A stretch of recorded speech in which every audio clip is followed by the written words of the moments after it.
Hey everybody, welcome to Money's No Object. I'm your host, Dylan Howell, and I cannot be more excited to continue sharing with you guys personal finance topics that I think could be useful for you in your long-term financial journey. Today, we are going to be talking about this idea called direct indexing.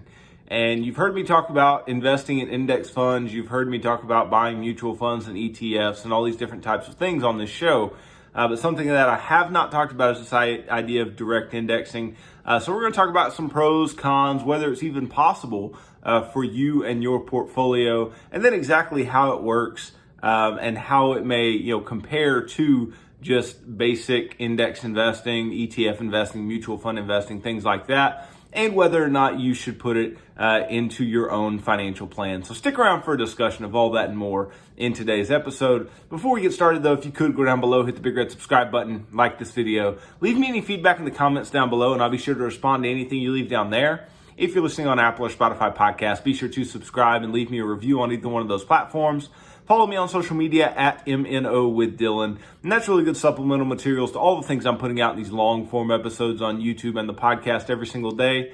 And then if you need somebody to help you to build a financial plan and keep you accountable to that plan over the long term, then I can do that. Just DM me on any of the major social media sites and tell me that you are interested in financial coaching sessions. And you and I can begin working together, pushing towards your long-term financial goals and ultimately pushing you on towards long-term financial freedom, which is what I hope for every single individual who's watching or listening to this show on a day-to-day basis.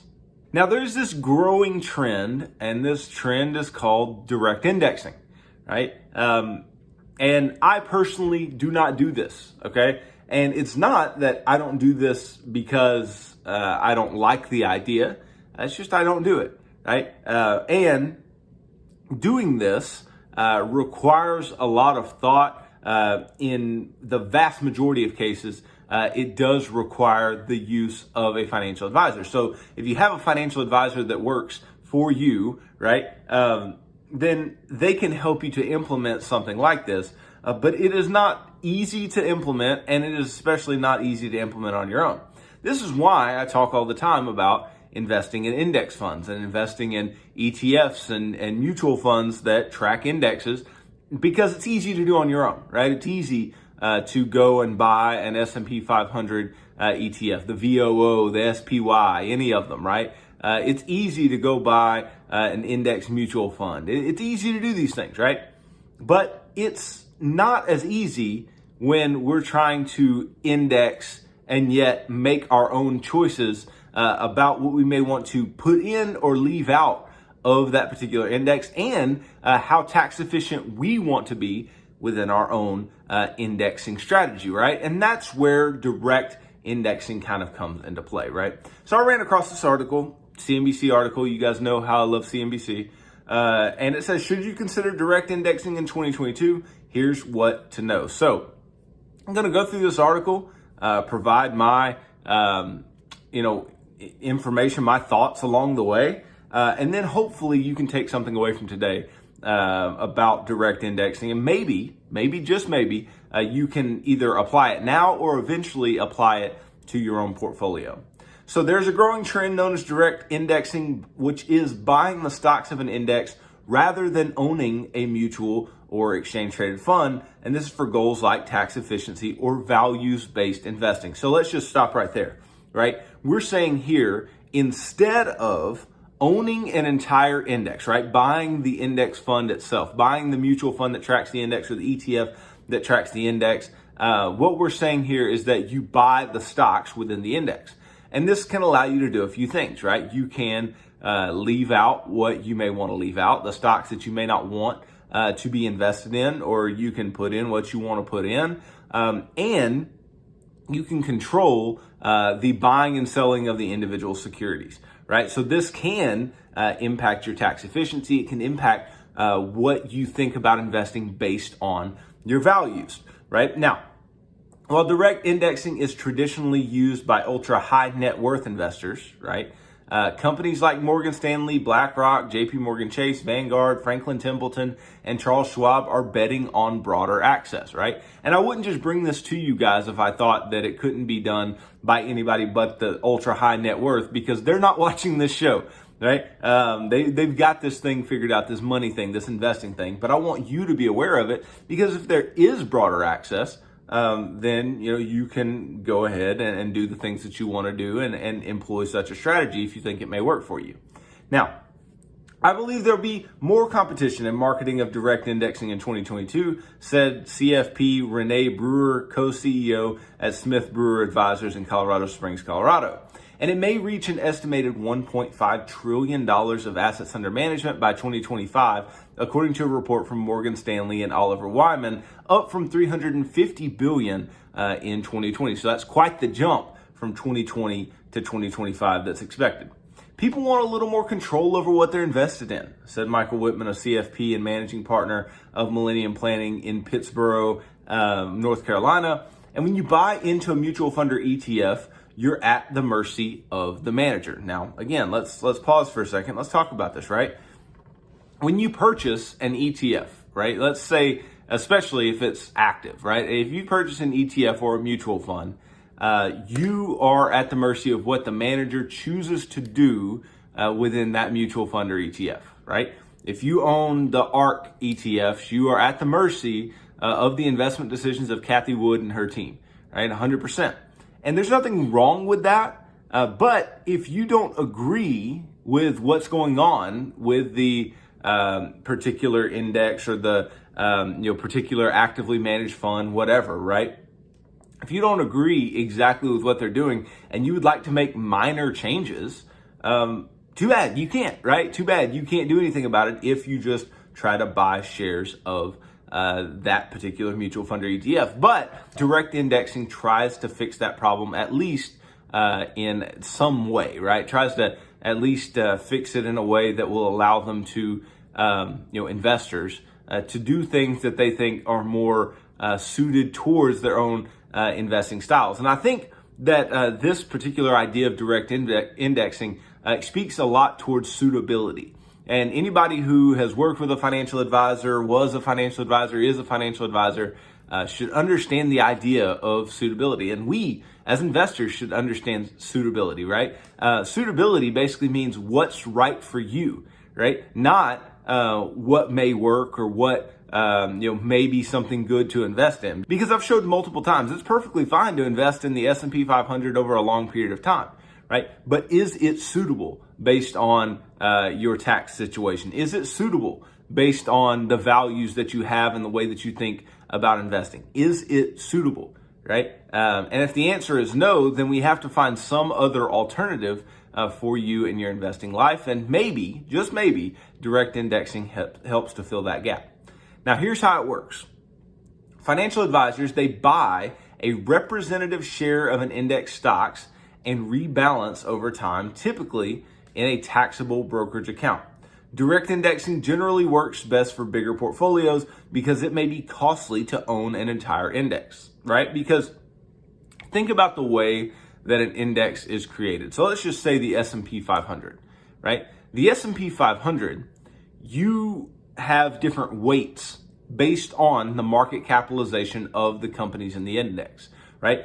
So if we just go and look, right? We just go and look at S&P 500 weights, and you could look this up on your own. I'm doing this here in real time, right? So if you go and you look and you say, okay, what are the largest weights in the S&P 500? Well, you've got Apple. Apple's 6.86% of the index. Microsoft is 6.29% of the index.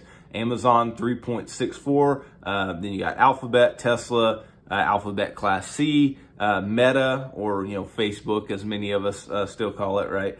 Nvidia, Berkshire Hathaway, United Health, right? All these different companies. And the way that they are weighted within these portfolios, the way that they get the weight is they take the market capitalization of all the companies within the index. And then they take the market capitalization of that one specific company. So they take Apple's market cap and they say, okay, let me take that and divide it by the total market cap of all the companies in the index. And that gives you the weight that they hold in that index, right? Now, this sounds all fine and good, but then the question becomes, okay, how do I hold 6.86% of Apple within an index and yet still hold all the other things, right? Because there's within the S&P 500, as of right now, we're looking at 505 stocks, right? 505 individual stocks. And so not only do you have to buy 505 individual stocks to create an index on your own, right? You have to do it in the appropriate weighting that is brought out by the index. Now, if you can buy partial shares, this becomes quite a bit easier, right? Because if you can buy partial shares, then you can just take differing amounts, whatever amount you want to put towards the highest weighted company, and then just subsequently move your way down into all of the other weightings, right? And it'd be pretty straightforward to do that. But again, it's still going to be more costly to do that than it would be to just buy an ETF or just buy a simple index fund, right? There are stocks within it. Let's say you have to buy total shares. Like Vanguard's going to make you buy the entire share, not just partial shares. Tesla stock in and of itself costs $1,062.60. But if I wanted to buy the Vanguard S&P 500 ETF fund, it's going to cost me $436.57 a share, right? So you would see here exactly why this is typical of bigger portfolios, because they have the cash available to go ahead and create the index within their own portfolio. Now, this barrier may shift as more brokers offer this fractional trading like I was talking about. Like I said, you can do this with, hypothetically, any reasonable amount of money as long as fractional trading does exist. And that would be really useful to a lot of us, right? It would be useful to a lot of us to do this. And I know that Fidelity allows you to do it. Schwab allows you to do it. I'm sure other companies allow you to do it as well. But this is something that, as Vanguard decides, we'll do this, and they're, the indexing mecca, right? There's going to be a big influx, likely, of cash into these types of strategies. Okay. Now, for example, an advisor may purchase 150 to 200 stocks to track the S&P 500. This is Ken Newtall, CFP and CIO at Black Diamond Wealth in Wilmington, Delaware. This is what he's saying. He says, the beauty is that not every stock goes up, right? As some go down, advisors may sell losing stocks to help offset the portfolio's overall gains. This is called tax loss harvesting or tax loss selling. And I did an episode on this last week, right? I did an episode on this. I think it was a rerun episode actually on the 29th. And tax loss harvesting is super useful. But the problem is, especially within an index fund, is that you're not doing any tax loss harvesting, right? You just own the index and you own the weights of the index.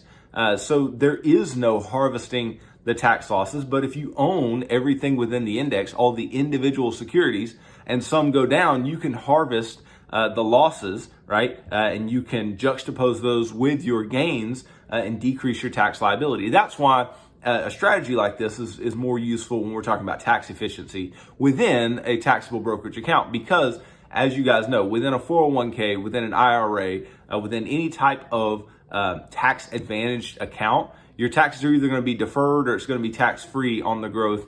So it won't matter. It won't matter if you tax loss harvest or not, because you're not going to get any harvest, right? There's not going to be any tax deduction that's going to come along, and it's not going to decrease your capital gains liability by any way. Now, advisors doing this, they may rebalance monthly, quarterly, or more often during volatile periods, right? If there are really volatile periods in the market where some stocks are going up real big or some stocks are falling really hard, then it may be really useful to the investor to be able to rebalance that portfolio, harvest some losses, or trim some gains in order to buy some other shares at lower prices. That can be very useful as well, right? It's something that you can't do within an index is buy specific things cheaper.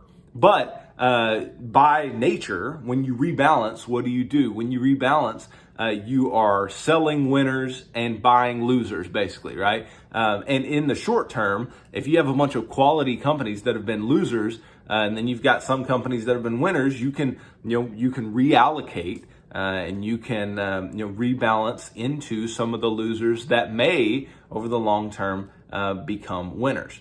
And so this can be extremely useful and extremely helpful with your tax liabilities and your ability to buy low and sell high. Now, almost half of actively managed accounts don't receive any tax treatment, according to a Cerulli report. However, financial experts say direct indexing may offer so-called tax alpha, right? When we talk about alpha in financial markets, what we're talking about is an abnormal gain, right? We're talking about a gain above that of the benchmark. So typically when we talk about alpha, we're talking about beating the S&P 500 or beating the Dow or beating the NASDAQ or whatever, right? That's what creating alpha means. So what this is saying with tax alpha is providing higher returns through the savings that you would get on taxes. Now, indeed, strategic tax loss harvesting may boost portfolio returns by roughly 1 percentage points, research shows, which may be significant over a long amount of time. However, as direct indexing is an active strategy, it is more costly than owning passive managed assets such as index funds and ETFs. While the average fee for passive funds is 0.13% as of 2019, according to Morningstar, the cost for direct indexing may be closer to 0.3 to 0.4%, right? So, you just kind of run those numbers. Yes, you would still be in the plus, but that's just assuming that you can pick up 1% on just the tax savings. And the truth of the matter is this. The truth of the matter is it is still very, very, very cheap and in many cases very, very tax efficient to hold index funds, right? To just hold the actual index itself. It's not difficult to hold. It's not going to cost you a ton in taxes, and it's definitely not going to cost you a ton of taxes if you're holding ETFs. We've talked about this before, that mutual funds and ETFs are very, very similar, right? It's all this pooled money that goes into buying these individual securities and creating these indexes or these portfolios that managers keep their thumbs on at all time. But one of the key differences is if I go to sell mutual fund shares, what the mutual fund manager has to do, he has to, or she has to redeem my shares, which means has to go in and change the allocation of the individual securities that are owned in order to give me money, right? So they have to go and sell whatever individual underlying securities that are owned by the fund in order to give me my money, right? But with an ETF, I may sell a share of an ETF and I sell it to another investor, right? And so there is not that realized gain within the fund, right? Because if you just sell the share of the mutual fund, let's say, right? Of course, you're going to be taxed on any gain that you had in a taxable account within that mutual fund. But you'll also be taxed on the specific gains in the individual securities that you'll have to, pay for based on the redemption values. But then with an ETF, right, you're literally just taxed on the gain of the price of the ETF, which is more tax efficient. So even if I had a huge, portfolio, even if, I had the ability to buy the S&P 500 in the perfect weights with total shares and all these types of things, even if I were able to do that, I don't know if I would, right? I don't know if I would choose direct indexing just because to me, it seems like a little bit extra cost, right? And a little bit extra cost for how much gain, right? For how much gain really, and how much more tax efficient am I really going to get? Now, let's be clear, right? If you own a lot of actively managed assets and this is just your indexing portion, this can help you to decrease some of your capital gains taxes that you may have, and those realized gains that are within these actively managed portfolios. But if you do a ton of indexing, just buying ETF, index funds, or even the mutual fund version of the index funds, I mean, it doesn't get much easier than that. But that is not the only use, right? It's not the only use for direct indexing to save us in taxes, even though that's one of the selling points. And assuredly, right, if you're a high net worth individual, saving small percentages in taxes is a lot of money. But for me, and likely for many of you as well, this is only going to be a marginal benefit and maybe just more trouble than it's worth. But again, that is not the only benefit to direct indexing. Portfolio customization is also an appeal that direct indexing has, right? And I spoke earlier about value-based investors, right? Value-based investors, they want to invest in certain sectors or companies, and they want to divest from others, right? They want to stay away from things that they don't believe in and invest in things that they do believe in, okay? It's a great way, direct indexing, to be able to tilt your portfolio to causes that you believe in, right? This may come in handy for somebody with many shares of a single stock. For example, an Apple or Amazon executive may want to diversify by investing in an index without their company holdings. So just think about this. Think about, right, if you work for a company that is in the S&P 500 and you are paid, some type of compensation in company stock, right, in the stock of the company that you work for. Well, all the indexing that you're going to do is going to continue to put money in to your company stock. And so you are losing in diversification, right? You're just pouring more and more money into that company's stock. That's why, people say all the time, if you're going to buy a ton of index funds, why in the world are you buying Apple? Why in the world are you buying Amazon? Why in the world are you buying Microsoft? Because they're all, very large parts of the S&P 500, of the major indexes, right? But back to what I'm saying, let's say you worked for Apple and they pay you some type of benefit in Apple shares. Then not holding Apple within the portfolio may be useful for you for diversification purposes and may keep you from getting overweight any of the names as you want to index. Now, while direct indexing may appeal to those seeking more control, right, it may be too difficult for the do-it-yourself investors, right? Because even if that's the case, are you still going to be able to have the perfect direct index that, you need in order to have the index properly weighted, all these different types of things.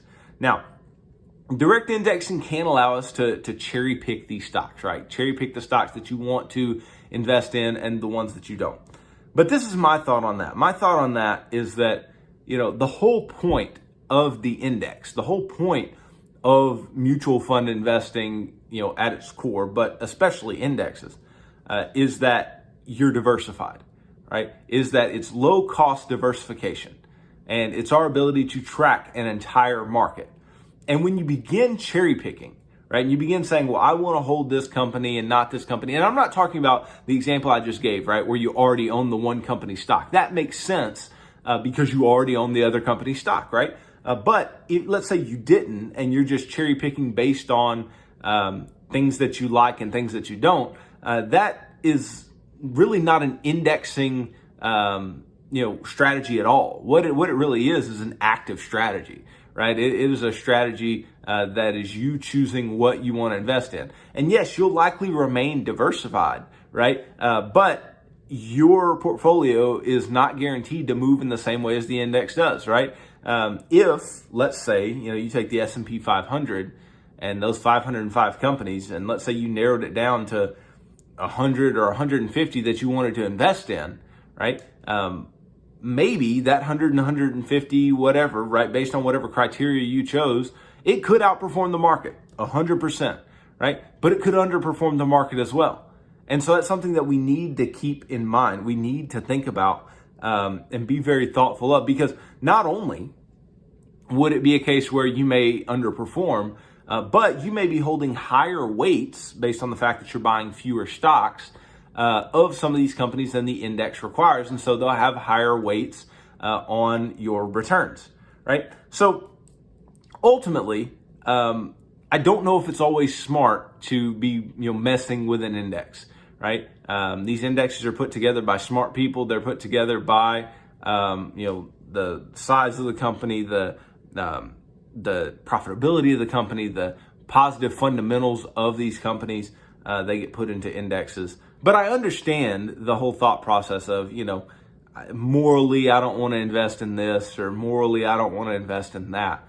But especially within an index that has so many holdings, I mean, how much are you really benefiting or losing when you might end up losing by the fact that you're trying to do too much? And that's something I want to just warn against as we kind of wrap up today, is doing too much. Direct indexing, I think, is a good idea, right? It's a good thought. It's something that if everybody had the choice to do it, and do it with as low transaction costs and fees as possible, it's likely to be a positive alpha thing. It's likely to create us higher returns. But you know that, fees aren't free, right? How many of us actually have the wherewithal to do it on our own? Very few, right? Or the time or the knowledge, to do it on our own. Very few of us do. And that's okay. Right? But that's why indexes, they already exist in the way that they do. And that's why mutual funds already exist in the way that they do, and ETFs exist in the way that they do, right? So in my mind, it's if it ain't broke, don't fix it type thing, right? There are many things in life that could create some marginal benefit for you. There's many things you can do in your financial life that could create marginal benefit for you. Let me just give you an example, and something that I also don't suggest that you do, but that people talk about all the time, right? People talk about all the time staying in a mortgage over a long period of time and investing what you have left over that you would have otherwise put on the mortgage to pay it off early. And just making the spread on that. Well, psychologically, that just doesn't work for me, right? It works mathematically, but it doesn't work psychologically. And in my mind, it's one of those things like, what are we doing here, right? Are we trying to just make an extra few percent per month, per year, per 10 years on, some amount of money? Or are we trying to be financially free and all these different types of things, right? And I want to be financially free, so that's why I choose to do what I do with the mortgage and things like that. But you guys can choose whatever. I'm just telling you what I teach, and it's the most efficient path to long-term wealth in the way that I see it.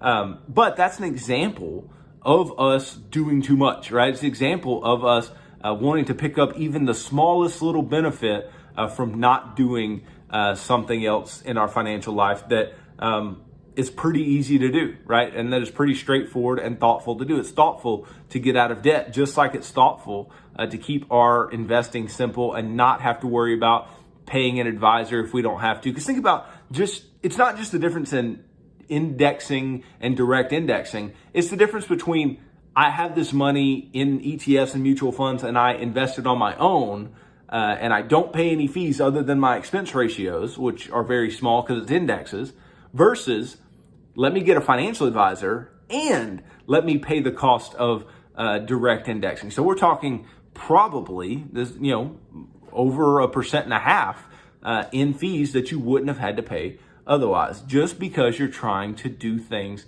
that aren't 100% necessary. But at the end of the day, I'm not stopping anybody from doing this. I think it has some benefit and some merit. Especially if you're already using an advisor, especially if you have the ability to do this, and especially if your advisor is not trying to be some active portfolio manager by picking the stocks and doing the portfolio customization for you, right? That should be your choice. They just work for you and help you to execute, right? The tax efficiency, they can help you real big time on the tax efficiency, but be sure to consult with CPAs at the same time. So, direct indexing, I think it's super interesting, right? I think it's something that at least we should keep in mind. At least we should know that it's around. Maybe it gets easier. Maybe it gets less costly. Maybe it gets more beneficial over time and gets tweaked. And maybe there are changes that can be made to it that will allow us to be very, very tax efficient or very, very customized in our portfolios. Because I don't know about you, I want as much control of my portfolio as possible. So customization sounds nice. I want to pay as little in taxes as possible. So I want to pay as little in taxes as possible. And so, tax efficiency is nice. But then the question arises again, what's the cost, right? And what's the hassle factor in order to do that? And if they can decrease the hassle factor, I think that we could get to a point where direct indexing really takes off, and we can find that we can pick up some alpha just by doing a few small things to our index portfolios. But for now, I'm going to buy index funds in the way that they're created. I'm going to buy them in the way that they're currently set up. And maybe down the road that changes, but I will let you know. I'll be the first one on here saying I'm doing direct indexing, I'm doing this, because I want to be, transparent with you guys and not just tell you and teach you things, but actually do it myself. So hopefully this is interesting to you. Maybe it's something you want to employ in your own portfolio, maybe not. But as for me, I'm going to continue with my indexing strategy. And if you have any questions about that, please let me know. But thanks for watching today's video. If you could go down below, hit the big red subscribe button, like this video, leave me any feedback in the comments down below, and I'll be sure to respond to anything you leave down there. If you're listening on Apple or Spotify podcasts, be sure to subscribe and leave me a review on either one of those platforms. Follow me on social media at MNO with Dylan, and that's really good supplemental materials to all the things I'm putting out in these long form episodes on YouTube and the podcast every single day. And then if you need somebody to help you to build a financial plan and keep you accountable to that plan over the long term, then I can do that. Just DM me on any of the major social media sites and tell me that you are interested in financial coaching sessions. And you and I can begin working together, pushing towards your long-term financial goals and ultimately pushing you on towards long-term financial freedom, which is what I hope for every single individual who's watching or listening to this show on a day-to-day basis. So tune in tomorrow as I continue talking about personal finance topics that I think can be useful for you in your long-term financial journey. So thanks for tuning into this episode of Money's No Object. I'm your host, Dylan Howell. God bless.